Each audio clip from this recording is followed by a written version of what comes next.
निशिकांत दुबे जी का राम भक्त हनुमान है नारायण दास जी, तो नारायण दास जी आखिर बगावत पे कैसे उतर गए? ये कहावत है ना, ये भी कहावत है, जिस थाली में खाएंगे उसी में छेद तो करना। क्यों क्यों मतलब क्यों छेद कर दिया उन्होंने? पुरोहित की बात वो कर रहे हैं। जिस पुरोहित को उसने टावर चौक पर उनके लोगों ने उनको गुंडा कहा, अपने इंटरव्यू में गुंडा कहा। यहाँ के एक निर्मल मिश्रा जी हैं ब्राह्मण समाज से, और मैं जानता हूँ कि ये एक ब्राह्मण और पुरोहित समाज से ही एक मुश्त वोट यहाँ बीजेपी को मिलता है।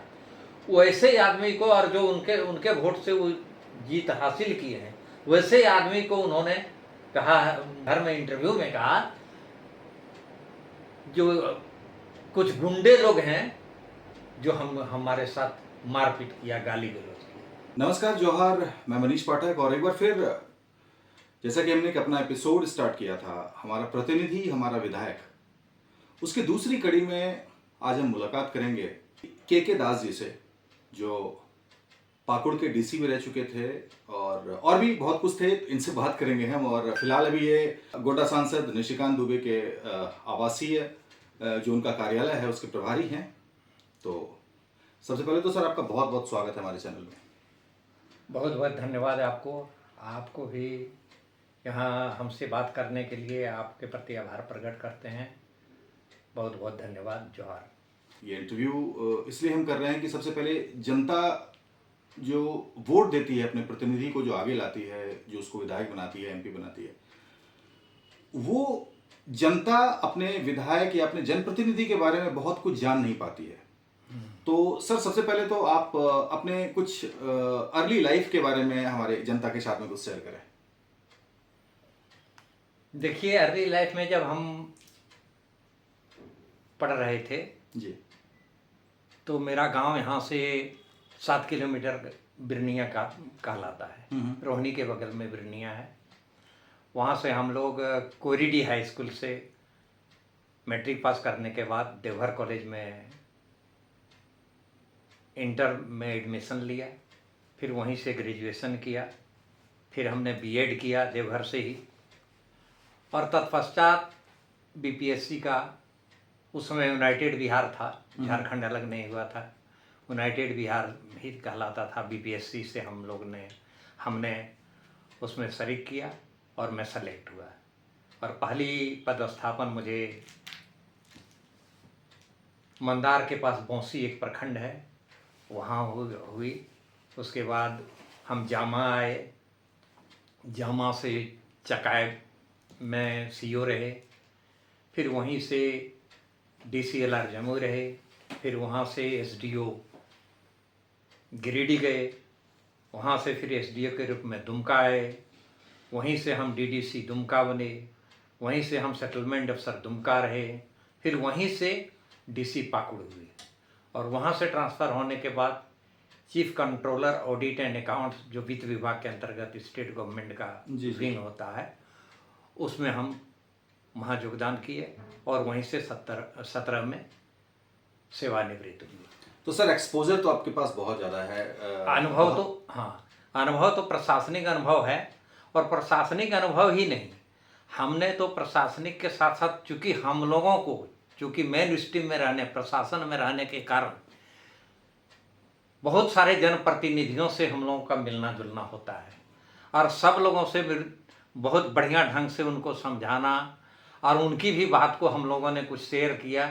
इससे मुझे थोड़ा प्रशासनिक अनुभव तो था ही, और राजनीतिक अनुभव भी उन लोगों से विभिन्न पदों पर रहते हुए, क्योंकि जब हम डीसी के रूप में थे तो सारे लोग डीसी से अपेक्षा करते हैं, सारे जनप्रतिनिधि आते हैं, विकास योजना की जानकारी सब लोगों को नहीं रहती है। फिर हम लोगों ने जो चलो जनता दरबार कह करके होता था, उसमें सारे जनप्रतिनिधि आते थे, उनकी भी बात को हम लोगों ने शेयर किया और सीखने का अनुभव मिला। तो मुझे लगता है मुझे प्रशासनिक अनुभव के साथ साथ सेवा के दरमियान राजनीतिक अनुभव भी प्राप्त हुआ है। तो रिटायरमेंट के बाद सर काफ़ी ऐसे ऑफिसर्स हैं जो रिटायर होने के बाद में वो नॉर्मल तरीके से समाज सेवा करते हैं। ये राजनीति में ही आके समाज सेवा करना, ये बात आपको कैसे सूझी और आगे का क्या प्लानिंग है आपका? देखिए, समाज सेवा कहीं भी हो सकता है। राजनीति से भी, राजनीति में भी जो लोग आते हैं वो भी समाज सेवा ही करते हैं। मुझे राजनीति में आने का उद्देश्य ये था, तो लोगों से हमने बहुत सारे बात की। हमको यहाँ के लोगों ने कहा कि जब आप सेवानिवृत्त हुए हैं तो आपको राजनीति से जुट के समाज सेवा करनी चाहिए, क्योंकि आपको प्रशासनिक अनुभव है, राजनीतिक अनुभव है। और हमने देखा, मैंने आपने जो इंटरव्यू लिया यहाँ, जो अभी माननीय विधायक वर्तमान में है, उनका भी आपके द्वारा लिया गया इंटरव्यू हमने देखा।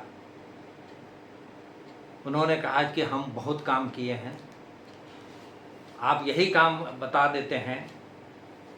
मेरा गांव बिरनिया से लेकर के, बिरनिया घाट है, वहाँ से जाते हुए वो चली गई देवीपुर, बागमारी, और देवीपुर में जाके मिल गई। वो उस रोड का जर्जर हालत इतने है, और वहाँ के लोग, बागमारी के लोग, हमारे बिरनिया के लोग, जिमतपुर है, वहाँ के लोग, कई बार विधायक जी से मिला, लेकिन कोई उन्होंने पहल नहीं किया। जब हमारे गांव के लोग जाते थे तो उनका कहना था कि आपके गांव से हमको वोट नहीं मिला है। मेरा मानना है कि चाहे हमको वोट, हम यदि जनप्रतिनिधि रहेंगे तो मेरा मानना है कि हमको वोट दे या न दे, हम सबके विधायक हैं, वही भाव उनको रखना चाहिए। जैसे हमारे माननीय सांसद जी कहते हैं, हम उनके भी एमपी हैं जिसने हमको वोट दिया, और हम उनके भी एमपी हैं जिसने हमको वोट नहीं दिया, और सबके लिए वो कार्य करते हैं। तो मेरा ये कहना है। और उन्होंने ये भी, आपके इंटरव्यू में हमने देखा, उन्होंने ये भी कहा कि डबल इंजन की सरकार के बाद यहाँ कोई काम नहीं कर सका। मैं आपको अवगत करा दूं, डबल इंजन सरकार के बाद आज भी डॉक्टर निशिकांत दुबे ने एम्स का उद्घाटन करवाया प्रधानमंत्री से, एयरपोर्ट का उद्घाटन किया प्रधानमंत्री जी से, और अभी 6 लेन रोड जो देवघर से बासुकीनाथ और इधर गोड्डा तक बन रही है, उसको उनके ही पहल से सारा काम हुआ। अभी जीत के बाद 4 बड़ी बड़ी योजनाएं उनके द्वारा स्वीकृति मिली है। उसके अलावा रेल का उन्होंने जाल यहाँ बिछा दिया। आप देखेंगे यहाँ से जो देवघर से गोड्डा होते हुए अब फिर 35 तक रेल लाइन का सर्वे स्वीकृति मिल गई। 4 दिन पहले स्वीकृति, उनका ट्वीट भी आया था, स्वीकृति मिल गई। जमीन का अधिग्रहण नहीं हो रहा था।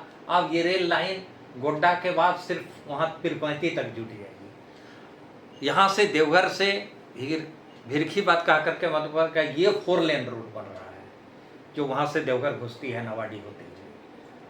तो ये इधर 4 दिन, 1 सप्ताह के ये प्रोग्रेस है। उन्होंने जो रेल लाइन लोगों के मांग को, जो इन्होंने चुनाव के समय वादा किए थे, 4 जगह हॉल्ट बनाने के लिए, चारों जगह हॉल्ट की स्वीकृति मिल गई। इसलिए माननीय विधायक जी का ये कहना कि डबल इंजन की सरकार नहीं है तो कोई काम ही नहीं हो पा रहा है, ये उनका कहना गलत है। भाजपा, आपके जिला के अंदर भाजपा साफ गुटों में बटा हुआ दिख रहा है। अभी पिछले कुछ दिन पहले भी एक घटना हुई थी। आप सही बात कर रहे हैं, मैं भी इससे मानता हूँ। उसमें एकमात्र था उद्देश्य थे माननीय सांसद जी को हराने का, और वही गुट जिससे आपने पहली इंटरव्यू लिया है, यदि आप कहते हैं, तो वही इनके सूत्रधार हैं। और उनके साथ जो उनके ठेकेदार टाइप का जो पुल पुलिया नाला ओला का काम करते थे, वही उनके साथ। तो ऐसा क्या हो गया? ये तो कहा जाता था, देवघर में कहा जाता था कि निशिकांत दुबे जी का राम भक्त हनुमान है नारायण दास जी। तो नारायण दास जी आखिर बगावत पे कैसे उतर गए? ये कहावत है ना, ये भी कहावत है, जिस थाली में खाएंगे उसी में छेद करना। तो क्यों छेद कर दिया उन्होंने? आप देख लीजिए। दूसरी बात, हमको जो जानकारी है, हम लोगों को तो संगठन के भी लोग जानते हैं। दूसरी बात, जब वो विधायक बने तो उन्होंने अपना पैरेलल गुट बनाना शुरू किया। तब से सेकेंड बार जब विधायक बने, ये जहाँ सैंक्शन स्वीकृति ये करते थे, आज भी आप ठाड़ी में एक रोड का स्वीकृति मिली है, दिलवाए है। आप कि विनोदानंद झा कॉलेज से लेकर ठाड़ी गांव जाता है, वो स्वीकृति मिल गई। उन्होंने काम करवाया, उन्होंने जाके जिसने किया था शिलान्यास कर दिया। इनको ये पता चला कि ये शिलान्यास किसी और ने कहा, मैं नाम नहीं लेना चाहूँगा, आप समझ जाएंगे। तो उन्होंने काम का करके विभाग से रोकवा दिया। कौन होते हैं यहाँ के विधायक हम हैं। तो स्वाभाविक है, जिसने आपको उंगली पकड़ करके राजनीति में चलने सिखलाया और उसी के साथ आप चैलेंज करेंगे, तो स्वाभाविक है कि गुड बात। आज हम आपको एक बात बता दे रहे हैं, 15 साल रह चुके माननीय सांसद यहाँ के गोड्डा लोकसभा क्षेत्र से, आज तक किसी ने, कोई भी आम पब्लिक और किसी ने उनके विरुद्ध में कोई आवाज नहीं उठाया। और वर्तमान विधायक ने 15 साल के बाद पहली बार उनको कार्यकर्ता नहीं मिला, तो पहली बार उनके पुतला दहन करवाया। ये हम लोगों को आश्चर्य हुआ है। जिस सांसद ने, हमको लगता है कि पूरे झारखंड में जो काम सांसद ने कराया है, कोई मंत्री भी रहते हुए नहीं करा सके हैं। कि यदि आप यहाँ के हैं या झारखंड रांची में रहते हैं तो आपको भी ऐसा अनुभव हुआ। तो मेरा कहना है कि वैसे आदमी का आपने पुतला जा, और तो और अपने संगठन से बढ़ के कुछ नहीं होता है। जब प्रदेश से कुछ लोग आए थे तो संगठन के ये कहते गए पूरे चुनाव में, हम आप अपने उदाहरण, हम पूरे चुनाव में लगे रहे, संगठन के साथ और प्रचार में लगे रहे। हम लोग जहाँ जाते थे उसके बाद तुरंत वो वहाँ पहुँचते थे। मेरे गांव में मैडम गई थी, कांत दुबे मैम गई थी मेरे गांव में, उन्होंने अपने आदमी को भेज करके उनको हुड आउट करवाया मेरे गांव में, मेरे घर के पास। ये सब लोग जानते हैं। और वैसे आदमी, कल वही लोग 3-4 आदमी, उनका जब भी वहाँ कार्यक्रम था तो कहा कि निशिकांत दुबे को हम 41,000 वोट दे करके हम जितवाया। ये बात उन्होंने कहा। तो किसी भी जो समर्पित कार्य करता है उनको तो बुरा लगेगा ही।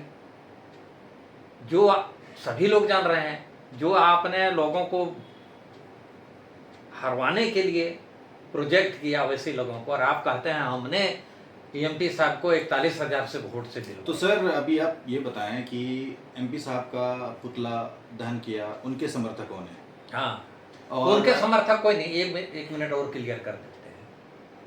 उन्होंने ये नहीं कहा कि बीजेपी के संगठन के लोग चलिए पुतला दहन करना। उन्होंने क्या कहा, जो कहावत है, अपने को दलित कह करके और अपमानित करके कार्यकर्ता पर 2-2 केस करवाया। और यहाँ दलित भीम आर्मी सेना, देखा कि कोई संगठन के लोग तो कोई नहीं जाएंगे, चाहे उनके भी हैं वो भी, या फिर जो दुबे जी के जो संगठन का समर्पित करता है, कोई नहीं जाएंगे। तो उन्होंने भीम आर्मी से लोगों से मिला और रिक्वेस्ट किया जाए, और वही लोग जाकर के उसमें कार्यकर्ता 2-3 आदमी मारा था और सब लोग था थे। आखिर मतलब नारायण दास जी के समर्थक ही तो थे ना वो लोग जिन्होंने पुतला दहन किया। कोई समर्थक उनका नहीं। हमने आपने कहा कि उसका समर्थक कभी नहीं रहा है। अच्छा, भीम आर्मी के समर्थक उनको कभी नहीं रहा है। उनका भीम आर्मी कब समर्थक, जब तक बीजेपी के आप हैं, भीम आर्मी आपके समर्थन कर सकते हैं। नहीं तो मैं बस यही पूछना चाह रहा हूँ कि ठीक है, भीम आर्मी से उन्होंने रिक्वेस्ट किया या फाइनली पुतला दहन हुआ, सांसद महोदय का पुतला दहन किया गया। उसके बाद कुछ सांसद के जो समर्थक हैं उन लोगों ने मिलके टावर पे इनका पुतला दहन किया, इवन इनके पुतले पे जूता चप्पल जो भी होता है, बहुत तरह की बातें भी वहाँ पे। ये सारा कुछ जब हो गया उसके बाद भी ये विरोध की जो आवाज है वो क्यों नहीं थम रही है? विरोध की आवाज, देखिए, विरोध की आवाज थमेगी कैसे? आज भी आप उस लीग से हट नहीं रहे हैं। हम तो कहेंगे कि आप संगठन के, आप ही के संगठन जिस पर है, आपने केस करवाया। इस बीजेपी के काफी कर्मठ कार्यकर्ता है, विनीता पासवान का करके, उनके साथ मिसबिहेव करवाया उनके आदमी के द्वारा। और कौन आदमी था? पहले उसने एक इस्तीफा गैंग तैयार किया। उनके जो कार्यकर्ता बताए ने, जो ठेकेदारी उनके करता है, ये जब हुआ तो सब धाए धाए 8-10 आदमी जो उनके ठेकेदारी करता था वो लोगों ने इस्तीफा दिया और उन्हीं लोगों से विनीता पासवान के साथ दुर्व्यवहार किया। और उतने नहीं, तब उसके पहले उन्होंने एक फर्जी आदमी से कुछ महिला को बुला करके हरिजन आदिवासी एट्रोसिटी एक्ट के तहत FIR किया। तो स्वाभाविक है क्रिया के विरुद्ध में प्रतिक्रिया होती है।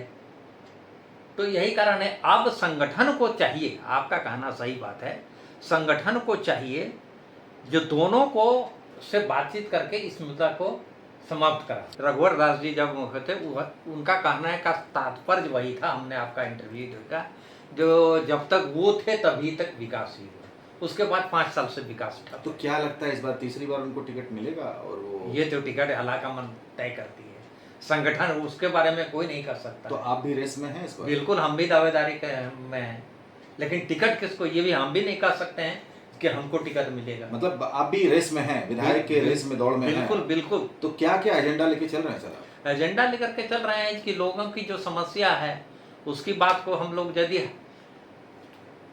संगठन और जो शीर्ष नेतृत्व है यदि हमको लायक समझेंगे तो हम करेंगे, हमको टिकट नहीं भी देंगे तब भी किसी को देंगे। जब संगठन से जुट रहे हैं, बीजेपी के साथ जुटे हुए हैं, तो हमको नहीं भी मिलेगा और जिनको भी मिलेगा उनके साथ हम रहेंगे।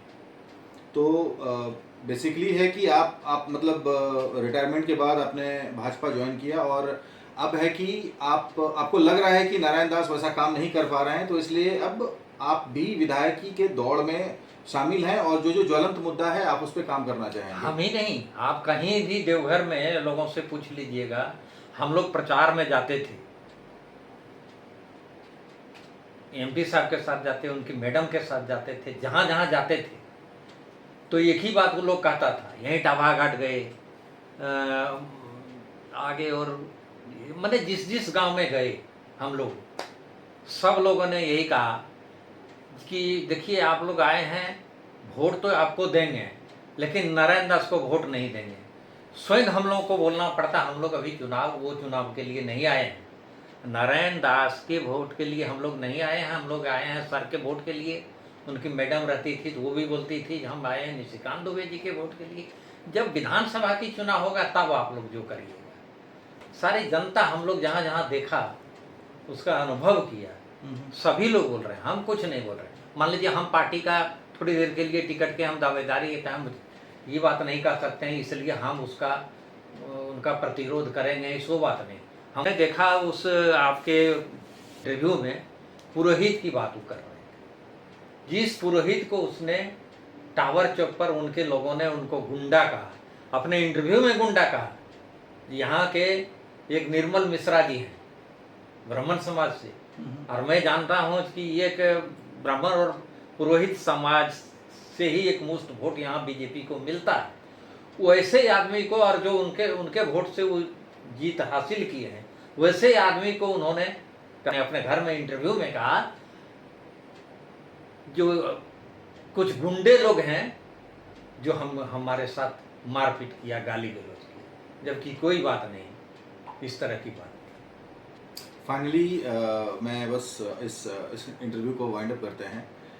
मान लीजिए कि आपको टिकट मिल जाता है और इसके आगे आपको क्या लगता है कि कौन कौन सा ऐसा सेक्टर लगता है कि जिस सेक्टर में काम किया जा सकता है, उस चीज़ की यहाँ पे कमी है विधानसभा क्षेत्र में? देखिए इस संबंध में हम तो सबसे पहले ये कहना चाहेंगे, बड़ी बड़ी योजनाएं जितनी थी MP साहब ने गोड्डा लोकसभा क्षेत्र के इंक्लूडिंग देवघर में बड़ी बड़ी योजनाएं सब उन्होंने, वो करोड़ से नीचे की योजना नहीं करते हैं। हमारा अनुभव यही हुआ कि यहाँ इस 10 साल में कोई नाला, हम तो बताए अपने गांव की बात ही उदाहरण दिए, कोई काम वर्तमान विधायक जी ने नहीं किया। मेरा उद्देश्य है वो छोटी छोटी योजना जो हम लोगों को चुनाव प्रचार में ये मांग करते हुए, और इसी का सारे ग्रामीणों को भी, लोगों को उनके प्रति यही लेकर के आक्रोश था। तो मुझे नहीं, हमको टिकट मिले या नहीं मिले इससे नहीं, जो भी जो भी जिनको भी टिकट मिले नया आदमी को, तो उनको ये बात पर ध्यान रखना चाहिए कि जितनी छोटी नालियाँ हैं ये सब का ध्यान उनको करा। कहीं चापाकल नहीं है, कहीं बिजली नहीं है। अभी जब से चुनाव हुआ हम देख रहे हैं, चूँकि ऑफिस में हम बैठते हैं, चुनाव के समय में बिजली ट्रांसफार्मर जल गया, इन सारी बातों को बैठ करके हमसे कम लगता है कम से कम 40, ये 8 दिन के 8 दिन या 15 दिन का, ये 15 दिन के अंदर में 40 ट्रांसफार्मर एमपी साहब के रेफरेंस में कह करके भेजा गया, लगाया गया। तो ये सब काम देखना था विधायक। आपको कहीं छोटी छोटी गली, आप कहीं से है अप्रोच रोड, बड़ी रोड बनी है, अप्रोच रोड गांव वीरान पड़ा हुआ है, वहाँ विधायक को करना चाहिए। कहीं सिंचाई की व्यवस्था है, यही है एक विस्थापित गांव नैयाडी का करके, जो एयरपोर्ट से विस्थापित हुआ था। नैयाडी में सबको बसाया गया, नाला कॉलोनी के अंतर्गत नाला बना दिया, लेकिन निकासी के नाला नहीं है। देवघर क्षेत्र में दिन ब दिन जल संकट जबरदस्त गहराता जा रहा है, इस पे आप लोग क्या सोच रहे हैं? जल संकट का समस्या देखिए अभी बन रहा है, घर घर में पाइपलाइन जुट रहा है, पिछले कई वर्षों से बन रहा है सर। नहीं, पुनासी डैम की अगर हम बात हाँ करें, नहीं तो वही उसी पर हम आते हैं। पुनासी डैम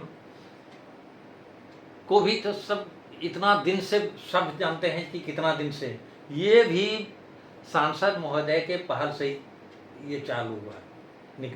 अभी पहाड़ पर बन रहा है डैम, वो चालू हमको लगता है साल भर के अंदर हो जाएगा। नहीं, सांसद तो जो कर रहे हैं, सांसद को छोड़िए, जैसे विधानसभा, आप विधायक के रेस में हैं, आप बोल रहे हैं कि आप विधायकी का चुनाव लड़ने वाले हैं, जल संकट के लिए आप क्या कदम उठाने वाले हैं? पुनासी जो इतने दिन से सांसद ने कर दिया, उसे बहुत हद तक, चलिए ठीक है, बहुत अच्छा काम किया, इतने दिन से लंबित वो प्रोजेक्ट चल रहा था, तो बहुत हद तक उन्होंने उसको बूस्ट कर दिया है। अब जो भी यहाँ से विधायक होंगे या फिर नारायण दास तीसरी बार अगर विधायक बन के आते हैं, तो उनसे क्या देवघर की जनता को जल से रिलेटेड जो इतना संकट गहराता जा रहा है, उससे कुछ एक्सपेक्टेशन नहीं होगा? उस पर विधायक हाँ क्या बिल्कुल, करेंगे? उनको वो भी जीत कर आते हैं, उनको भी टिकट बरकरार रहता है, इसमें नहीं कर सकते हैं।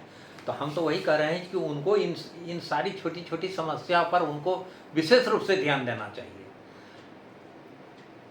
जैसे वो तो आ ही जाएगा, पुनासी डैम से आ जाएगा, अभी छोटी उसके लिए और करना चाहिए था कि मात्र आप देवघर में एक देखिएगा, वहीं आपके झोसागढ़ी में एक टैंक वहाँ बना हुआ है, एक छत्तीस में टैंक बना हुआ है।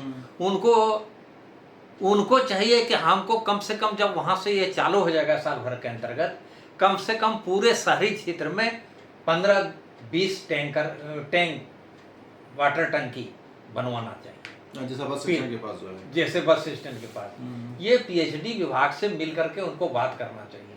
अभी विधायक हैं, उनको पीएचडी विभाग के मंत्री से बात करनी चाहिए और उनके लिए पहल करना चाहिए, लेकिन उनको तो इस सब पर ध्यान है नहीं अभी।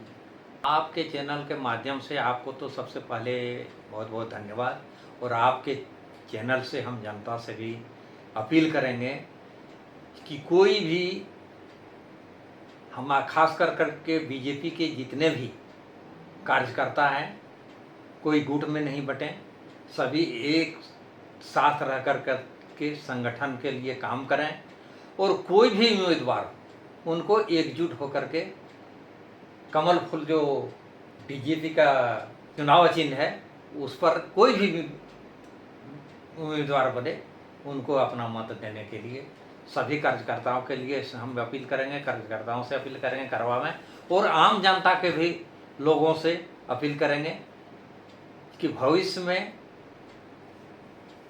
डबल इंजन की यदि सरकार, जो पूरी संभावना है, यदि बनी तो निश्चित रूप से जो पार्टी से नहीं भी जुटे हैं अपने भविष्य के बारे में सोचें और कमल फूल पर कीजिए। पूरी संभावना आपने अभी बताई कि झारखंड में बीजेपी की सरकार बनने वाली है।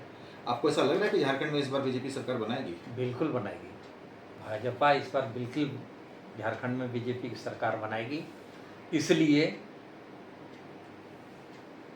कि 55-56 लोकसभा विधानसभा से बीजेपी को लीड मिला है।